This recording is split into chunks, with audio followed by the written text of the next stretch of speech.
नमस्कार, स्वागत है आपका फिर से हमारी इस सीरीज़ में। तो जैसा कि मैंने पहले बताया, हम पहला चैप्टर तो ख़त्म कर चुके हैं। अब हम इसका दूसरा चैप्टर पढ़ने वाले हैं, जो कि है प्राचीन भारतीय इतिहास के आधुनिक लेखक। ठीक है? तो इसमें बताया गया है कि मतलब जो प्राचीन इतिहास है, उसको अलग-अलग लोगों ने किस प्रकार लिखा है। तो हम इसमें देखेंगे कि इसमें एक तो उपनिवेशवादी विचार और योगदान के बारे में बताया गया है कि जो अंग्रेज़ थे, उपनिवेशवादी थे, उन्होंने भारतीय इतिहास को कैसे लिखा है। ठीक है? भारत का जो प्राचीन इतिहास है, उन्होंने किस प्रकार उसको लिखा है। दूसरा इसमें जो दिया गया है, वो है राष्ट्रवादियों की दृष्टि से और उनका योगदान, कि जो हमारे भारतीय लोग थे, वो उसको किस प्रकार समझते हैं और किस प्रकार कहते हैं। तो ये उससे संबंधित है। ठीक है? इसमें ऐसा कुछ है नहीं इस चैप्टर में, लेकिन हाँ, ये चैप्टर यूपी पीसीएस के हिसाब से बहुत अच्छा है। प्री के हिसाब से कुछ बुक्स वगैरह हैं जो मे भी पूछ सकता है उसमें, और कुछ पूछी भी गई हैं। देखिए, इसमें ऐसा कुछ है नहीं। इसमें बेसिकली यही बताया गया है कि जो इतिहास है, उसको जो हमारे जो ये उपनिवेशवादी और हमारे राष्ट्रीय जो भारतीय लोग थे, राष्ट्रवादियों ने उसे किस प्रकार लिखा है और कहाँ कहाँ से उन्होंने वो चीज़ें अडॉप्ट की हैं इतिहास को लिखने में।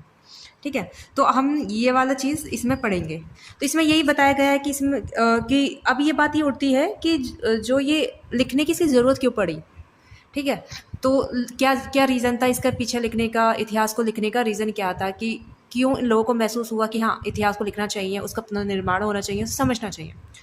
तो बात यह है कि जब 1764 में बक्सर का युद्ध हुआ, हम सब जानते ही हैं बक्सर का युद्ध ने के बारे में बहुत जो हमारे इतिहासकार हैं वो बोलते हैं कि बक्सर के युद्ध ने ये साबित कर दिया था कि भारत में शासन कौन करेगा ये तो किसी को नहीं पता था, लेकिन भारत में शासन कौन नहीं करेगा ये ज़रूर पता चल गया था। अर्थात मुगलों का शासन उस टाइम समाप्त कर दिया गया अंग्रेज़ों के द्वारा 1764 में जो बक्सर का युद्ध हुआ। उसके बाद बक्सर के युद्ध होने के बाद जो मुगलों का सम्राट था सालम द्वितीय, उसको रॉबर्ट क्लाइव ने हरा दिया। फिर उनके मध्य एक संधि हुई जो कि 12 अगस्त 1765 को हुई। 1765 में वो संधि हुई, जिसको इलाहाबाद की संधि के नाम से हम सब जानते हैं। ठीक है? उस इलाहाबाद की संधि के बाद में अंग्रेजों ने बोला सालम द्वितीय को कि आप हमें अपने दीवानी राइट्स दे दीजिए, जितने भी आपके दीवानी राइट्स हैं वो हमारे होंगे, लेकिन निजामत वाले आपके होंगे। अब बात ये उठती है कि दीवानी और निजामत राइट्स में डिफरेंस क्या है। तो जो दीवानी राइट है वो राजस्व से समृद्ध है। अब अंग्रेज है, व्यापार करने आए हैं, तो उनको क्या चाहिए होगा, पैसा तो था, पैसा ही तो चाहिए उनको। वो इंडिया आए क्यों थे? पैसा कमाने के लिए। लेकिन बाद में जब उन्हें लगा कि अरे यहाँ से तो पैसा बहुत ज़्यादा कमाया जा सकता है और ज़्यादा धन का उपार्जन किया जा सकता है, तो उन्होंने यहाँ पर शासन करना शुरू कर दिया।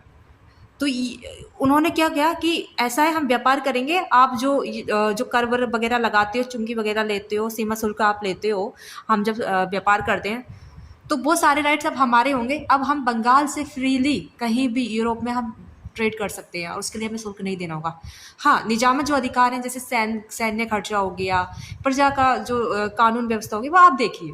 देखिए, हमें तो राजस्व से संबंधित है, पैसा से संबंध है हमारा और किसी चीज़ से नहीं। हम क्या कहते हैं, दीवानी राइट्स हमें दे दीजिए। ये चीज़ उसमें हुई। उसके बाद क्या हुआ कि जब दीवानी राइट्स उनको मिल गए हैं अंग्रेजों को, उन्होंने दीवानी राइट्स मिल गए। दीवानी जब राइट्स मिल गए तो जब आप तो दीवानी जो मामले थे उनको भी तो सुलझाना था, क्योंकि दीवानी मामले में क्या क्या आते हैं। दीवानी मामले में आपके पारिवारिक संबंध आ गए हैं, परिवार में होने वाले मामले हो गए हैं, संपत्ति से संबंधित मामला आ गया, पैसे से संबंधित मामला हो गया, कर से। तो अब अंग्रेजों को लगा कि भाई ठीक है, हमने राजस्व से संबंधित मामले तो हमने ले लिए हैं, लेकिन जो हिंदू और जो मुस्लिम है, जो यहाँ की प्रजा है, उनमें जो आपस में जो दिक्कतें हो रही हैं उसको हम रिजॉल्व कैसे करें। हम तो इनके लॉज वगैरह को जानते नहीं है, क्या कानून है, किस प्रकार इनका यूज़ होता है। तो उन्होंने क्या किया कि ठीक है, इसको समझने के लिए हमें जानना पड़ेगा कि इनका कानून क्या कहा कहता है। तो उस टाइम पे सबसे ज़्यादा प्रचलित जो थी वो मनुस्मृति थी। तो अंग्रेजों ने क्या किया कि मनुस्मृति को अपना आधार बनाया और मनुस्मृति से कानून बनाने की शुरुआत की। कानून बनाने की शुरुआत होने के बाद से फिर अंग्रेजों ने क्या किया कि मनुस्मृति का अनुवाद किया अंग्रेजी में, और उसका नाम रखा इन्होंने एक कोड ऑफ जेंटू लॉज। ठीक है, उसका अनुवाद किया। उसके बाद उन्होंने समझा कि अच्छा इस प्रकार से चलता है, तो उसी उसी के आधार पर उन्होंने क्या किया, जो कोई भी मामला हिंदू से संबंधित था, कोई भी मामला अगर हिंदू से संबंधित था तो उसके लिए जज, जो ब्रिटिश जज था, उसके साथ एक पंडित को रखा गया, और जो कोई भी मामला मुस्लिम के साथ था तो उस जज के साथ एक मौलवी को रखाया, ताकि दोनों धर्मों के मामले को निपटाया जा सके। यही बात इसमें की है। इसके बाद कि लगा कि और भी हमें कुछ करना चाहिए, तो उसके बाद ये हुआ कि इन्होंने क्या किया, अंग्रेजों ने 18वीं सदी तक ये सिलसिला शुरू हो चुका था। मतलब एक रुचि बढ़ गई थी भारतीय इतिहास को जानने की। तो जिसका एक परिणाम जो हमें मिलता है, जिसकी एक बहुत मतलब एक तरीके से रिजल्ट जो आया वो आया कि 1784 में कलकत्ता में एशियाटिक सोसाइटी ऑफ बंगाल नामक रिसर्च की स्थापना की गई। ये अपने समय की बहुत बड़ी रिसर्च मानी जाती है और इसका बहुत बड़ा योगदान है। और ये जो क्या कहते हैं आपका इंस्टीट्यूशन है, यूपीपीसी से यूपीएससी के लिए बहुत इंपॉर्टेंट है। यूपीएससी में तो इसमें क्वेश्चन पूछे भी जा चुका है, तो इसको ध्यान में रखना है। अब इसकी स्थापना किसने की? तो इसकी स्थापना जो एक ईस्ट इंडिया कंपनी के सिविल सर्वेंट थे, सर विलियम जोन्स, उनके द्वारा इसकी स्थापना हुई है। ठीक है, तो सर विलियम जोन्स ने इसकी स्थापना की, जिन्होंने उसके बाद इन्होंने क्या किया, अभिज्ञान शकुंतलम, अभिज्ञान शकुंतलम जो कालिदास की रचना थी, और उसका इन्होंने अंग्रेजी में अनुवाद किया। एक नाटक था कालिदास का जो बहुत फेमस और बहुत जाने माना नाटक है। ये सब हुआ। उसके बाद थे एक आए बिलिकन्स। बिलिकन्स ने क्या किया कि जो भगवत गीता थी उसका अनुवाद किया अंग्रेजी में। ठीक है, 1785 में। तो ये जो जैसे ये है आपका अभिज्ञान शकुंतलम, भगवत गीता, तो यूपीपीसीएस में पूछता ही है, कई बार उसने क्वेश्चन पूछा कि इनका जो अनुवाद करने वाले थे वो कौन थे, कौन अंग्रेज थे। तो इस तरीके से तो ये सब इसमें चलता गया। क्या कहते हैं, इसके बाद एशियाटिक सोसाइटी को न केवल कलकत्ता तक, इसके बाद बम्बई ऑफ एशियाटिक सोसाइटी की स्थापना की, इवन लंदन में भी इसकी स्थापना की गई, ताकि जो इतिहास का जो भारत का पुराण है, जो इतिहास है भारत का, जो यहाँ के महाकाव्य हैं, उनको पढ़ा जा सके, समझा जा सके।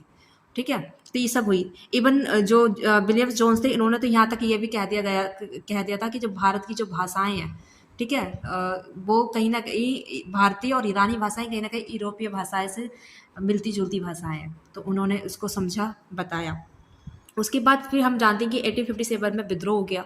अब विद्रोह के कई रीज़न हैं जो कि इस क्लास में बताना तो संभव नहीं है, वो आप आधुनिक भारत के इतिहास जब पढ़ेंगे उसमें बताया जाएगा। मैं एक वेरिफ इंट्रोडक्शन दे देती हूँ उसका कि वो क्या था। तो विद्रोह हुआ 1857 में। तो उस विद्रोह में क्या हुआ कि उस विद्रोह को जो सबसे मतलब बोला तो ऐसा जाता कि क्या कहते सैनिक विद्रोह उसको बोला जाता, लेकिन आप उस विद्रोह में कहीं ना कहीं जानते थे उसमें जो धार्मिक फैक्टर था बहुत ज़्यादा इंपॉर्टेंट था। क्योंकि मेरठ के जो रेजिमेंट थी जिसमें मंगल पांडे थे, उसमें ये बात उड़ चढ़ की थी कि जो कारतूस है, कारतूस में गाय का और सुअर का मांस उसमें मिला गया, जिसमें न केवल हिंदू की धार्मिक भावनाओं को ठेस पहुंचाई गई थी, बल्कि जो मुस्लिम थे उनकी भावनाओं को भी ठेस पहुंची। तो कहीं ना कहीं वो धार्मिक फैक्टर बहुत बड़ा था। उस धार्मिक फैक्टर की वजह से कहीं ना कहीं 1857 का रिवोल्ट हुआ, वो बड़ा। तो अंग्रेजों को ये बात बहुत अच्छे से समझ में आ गई कि हाँ, अगर हमें भारतीय पे शासन करना है, इनको समझना है, तो इनकी जो पुस्तक है, जो इनकी चीज़ है, उनको समझना बहुत ज़्यादा ज़रूरी है। तो फिर क्या कहते हैं, अंग्रेजों ने क्या किया 1857 के बाद, क्या कहते हैं, उन्होंने बहुत से जो धर्म ग्रंथ थे उनका अनुवाद किया। ठीक है, उनका अनुवाद इसलिए किया ताकि वो उनको जान सके। एक क्या कहते हैं, तुम्हारे जर्मनी के निवासी थे मैक्स मूलर करके, उनका बहुत रुचि थी भारतीय इतिहास में, भारतीय पुराणों में, भारतीय धर्म शास्त्रों में उनकी बहुत ज़्यादा रुचि थी। तो उन्होंने क्या किया कि जितने भी धर्म ग्रंथ थे उनका अनुवाद किया, जिसका नाम और उस अनुवाद का नाम रखा गया sacred books of the east series. ठीक है, तो इसमें क्या, जो जितनी भी पवित्र पुस्तकें थी उनका अनुवाद इसमें मतलब इस नाम से किया गया। इसमें सबसे ज़्यादा इंपॉर्टेंट बात ये रखनी कि ये केवल भारतीय ग्रंथों की नहीं बात नहीं करता है, इस चीज़ में कुछ चीनी और कुछ ईरानी ग्रंथ भी शामिल किए गए। मतलब कुछ क्योंकि जो अंग्रेज थे वो चाइना में तो मतलब उनसे ट्रेड कर रहे थे, उनकी रुचि उसमें भी थी। और इन्होंने क्या किया, ईरानी जो थी उन पुस्तकों को भी दोनों को रख के तीनों को पढ़ा, समझा और इसमें अनुवाद किया। लेकिन हाँ, जो इसका मुख्य बिंदु था वो कहीं ना कहीं हमारा ये भारतीय धर्मशास्त्री थे। ठीक है, ये सब देखने को हमें मिलता है। तो फिर इन्हें पढ़ने के बाद उन्होंने इतिहास को समझा और जाना। तो क्या कहते हैं, इसके बारे में कुछ जो उपनिवेशवादी थे उन्होंने बहुत सी बातें भी बोली है भारत के बारे में, जैसे कि इसमें वही दिखाया गया कि उपयुक्त अनुवादों की प्रस्तावनाओं में उनके आधार पर लिखी गई पुस्तकों में पाश्चात्य विद्वानों ने प्राचीन भारत के इतिहास और समाज के स्वरूप के बारे में कई सामान्य निष्कर्ष स्थापित किए। उन्होंने कई सामान्य निष्कर्ष निकाल दिए कि भारतीय इतिहास मतलब से पढ़ के उन्हें कहा कि भारत जो होता वहाँ के जो लोग थे, वहाँ पे जो शासक कर रहे थे, शासन हो रहा था वहाँ पे शासक, वो जो था उनका एक किस तरीके से कर रहे थे, क्या रीज़न था उसके पीछे। तो उन्होंने क्या किया, उसका निष्कर्ष निकाल के दे दिया। उन्होंने कहा कि जो भारत है, अंग्रेजों ने बोला ये कि जो भारतीय हैं वो स्वेच्छाचारी शासन के आदी रहे हैं, मतलब उन पर कोई शासन करता रहे, उन्हें कोई ऐसा कोई दिक्कत नहीं है। वो हमेशा आध्यात्मिक या परलौकिक समस्याओं में ही डूबे रहे हैं और अहलौकिक समस्याओं की चिंता नहीं करते। मतलब उनका यह है कि उन्हें बस भगवान से मतलब है और दूसरा जो दुनिया है उससे मतलब है, मतलब ईश्वर की दुनिया, ठीक है।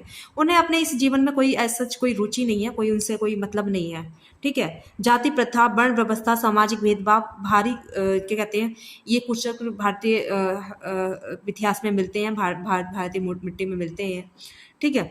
और उन्होंने यहाँ तक ये भी कहा कि भारतीयों में ना तो राष्ट्रीय भावना का एहसास था, ना किसी प्रकार का स्वशासन का अनुभव, ठीक है। क्योंकि हमने देखा कि हमेशा राजा हम पे शासन करते हुए आए हैं, तो मतलब यही है कि इनको पता ही नहीं है कि स्वशासन क्या होता है, अपना शासन क्या होता है। ये तो हमेशा राजाओं के, मतलब पहले राजाओं की प्रजा थी, अब हम इन पर राज कर रहे हैं, तो इनको ऐसा कुछ है नहीं।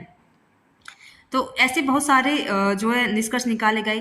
और एक क्या कहते हैं, विलियम्स अथर स्मिथ जो थे, उनकी एक पुस्तक है अर्ली हिस्ट्री ऑफ इंडिया, जिसमें ये वो सब बातें उन्होंने बोली हैं, ठीक है। उसके बाद क्या कहते हैं, ये सब अंग्रेजों का था, इन्होंने इसका वो किया। उपनिवेशवादियों के लिखने के बाद राष्ट्रवादियों का भी अपना एक दृष्टिकोण था, उनका अपना एक योगदान रहा, उसके बारे में हम जानेंगे। ये मैंने क्या कहते हैं जो इम्पोर्टेंट पॉइंट थे वो इसमें लिख दिए हैं कि जो ज़्यादा एग्ज़ाम के हिसाब से इम्पोर्टेंट है, बाकी इसमें कुछ जो नहीं है वो नहीं लिखा है, ठीक है।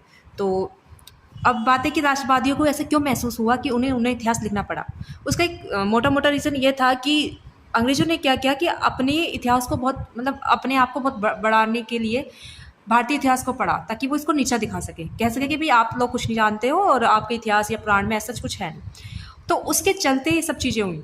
तो राष्ट्रवादी थे, जो कुछ विद्वान थे, उन्हें ये फील हुआ कि भाई ठीक है, ये अंग्रेज जो लिख रहे हैं वो सब चीज़ें सही नहीं है, ये तोड़ मरोड़ कर हमें दिखा रहे हैं और हम लोगों को अंधेरे में रख रहे हैं। तो उन्होंने कुछ जो हमारे विद्वान हुए, उन्होंने जो अंग्रेज थे, उपनिवेशवादी थे, उनकी जो पाश्चात्य शिक्षा थी, पाश्चात्य जो सोच थी, उसको चुनौती दी। जिसका सबसे पहले चुनौती में सबसे पहले देने वाला जो नाम आता है वो राजेंद्र लाल मित्र।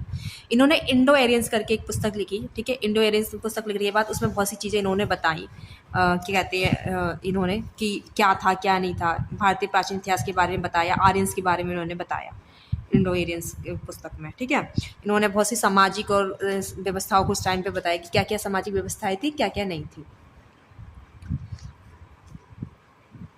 इन्होंने जो है कोई ऐसा नहीं है कि भारत की बहुत ज़्यादा महिमा मंडित कर दी थी, बल्कि इन्होंने बहुत तकनीकी और तर्कनिक तरीके से क्या कहते हैं पुस्तक को लिखा, जिसमें सबसे ज़्यादा अगर हम देखते हैं तो इन्होंने सिद्ध किया कि प्राचीन काल में लोग गोमांस खाते थे। तो ये बहुत बड़ी बात है। खैर आजकल तो बहुत ज़्यादा डिबेट हो जाएगा इस बात पे कि गोमांस वाली बात पे, पर हाँ इन्होंने ये लिखा था कि प्राचीन काल लोग में ऐसा खाते हैं। कुछ अन्य विद्वान थे जिन्होंने ये सिद्ध करने का प्रयास किया कि अर्थ वर्ण व्यवस्था, श्रम विभाजन उस वर्ग प्रथा का मूलतः भिन्न नहीं है जो यूरोप में थी, जो औद्योगिक प्राचीन समाजों में पाई जाती है। मतलब जो वर्ण व्यवस्था और दास प्रथा है, कहीं ना कहीं तो आप जो बोल रहे हो कि भारत में ये चीज़ थी, बस नहीं, यूरोप में भी थी। यूरोप में भी आप मजदूरों को रखते थे, उनके साथ अत्याचार करते थे, ये उसी के बराबर है।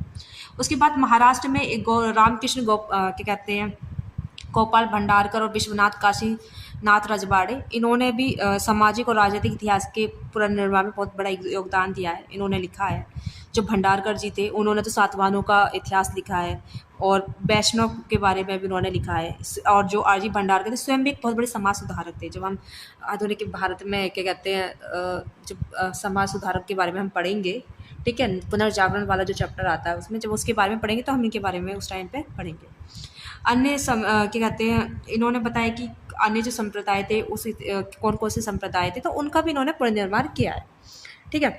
उसके बाद जो आते हैं हमारे दूसरे, वो आते हैं विश्वनाथ काशीनाथ राजवाड़े, जिन्होंने संस्कृत की पांडुलिपियों और मराठा इतिहास के स्रोत की खोज की, उसके बारे में जानकारी दी।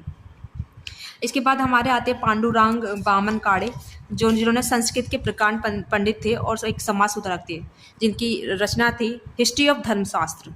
जिन्होंने जितने भी भारतीय धर्मशास्त्र थे उनका क्या कहते हैं 6 खंडों में लिखा, उनके बारे में बताया, ठीक है। ये सब चीज़ें इसमें हैं। उसके बाद कुछ ऐसे लेखक थे जिन्होंने राष्ट्र व्यवस्था पर लिखना पसंद किया, जिसमें सबसे पहला नाम आता है आपका देवदत्त रामकृष्ण भंडारकर, जिन्होंने अशोक पर लिखा, ठीक है। उसके बाद आते हेमचंद्र रायचौधरी, जिन्होंने महाभारत गुप्त साम्राज्य के अंत तक, मतलब गुप्त महाभारत और प्लस गुप्त साम्राज्य का अंत कब तक हुआ उसके बारे में कहीं ना कहीं ये हमें बताते हैं। और एक फिर आते हैं हमारे आर सी मजूमदार, जिन्होंने history and the culture of Indian people ये लिखा। इसके बाद आते हैं जो कुछ लोगों ने प्राचीन भारतीय इतिहास का लेखन किया, जिसमें सबसे पहला नाम आता है नीलकंठ शास्त्री जी का। ठीक है, इन्होंने लिखा ए हिस्ट्री ऑफ एंशिएंट इंडिया। ठीक है, इवन इन्होंने दक्षिण भारत के इतिहास पे भी लिखा, लेकिन इसमें कुछ शंकाएं की जा रही है कि हाँ, कि इन्होंने जो लिखा वो जो तथ्य हैं वो सही नहीं है। अब ये जो है कि कुछ डिफरेंस मिलता है भारतीय इतिहास में, इंडियन हिस्ट्री में, और के जो इतिहासकार थे, हिस्टोरिक थे, प्लस जो वेस्टर्न हिस्टोरिक थे, उनके लेखन में कहीं ना कुछ अंतर मिलता है। तो वो अंतर क्या है? तो वो अंतर ये, नंबर एक तो इसमें यही आ जाता है कि जो BM स्मिथ थे, उन्होंने सिकंदर के आक्रमण को लगभग 1/3 स्थान दिया है अपने लेखन में। ठीक है, लेखन में 1/3 स्थान दिया है। भाई जो भारतीय विद्वान थे उन्होंने बहुत कम दिया है। ठीक है, ये सब इसमें पता चलता है। कुछ ऐसे थे कि अब ये पहला अंतर दिया था। दूसरा अंतर जो आता है, तो इंडियन ने अपनी प्रशंसा की है कुछ ने, ठीक है, लेकिन जो ये वेस्टर्न इतिहास के, इन्होंने इतिहास की निंदा की है। जो इंडियन हिस्ट्री है इसकी निंदा की है। ठीक है, और इन्होंने कहीं ना कहीं बहुत ज़्यादा प्रशंसा की है। कहीं संपूर्ण तथ्य हमें ऐसे नहीं मिले हैं देखने को। तो ये कुछ डिफरेंस हैं जो बताते हैं कि है क्या। कुछ लोगों ने इतिहास को बहुत ज़्यादा तोड़ और मरोड़ के भी प्रस्तुत किया है, जो कि क्या कहते हैं, ताकि लोगों में, उस टाइम के जो लोग थे उस टाइम, इसी टाइम पे ना पुनर्जागरण चल रहा था। ठीक है, लोग अपने जो क्या कहते हैं, जो इंडियन थे वो कहीं ना कहीं अपने हितों की मांग कर रहे थे, हितों की मांग, जिसके चलते उसी हितों की मांग को जो इंडियंस की जो सोच थी, उनकी सोच को दबाया जा सके, उसके लिए क्या किया कि इतिहास को तोड़ा मरोड़ा कुछ।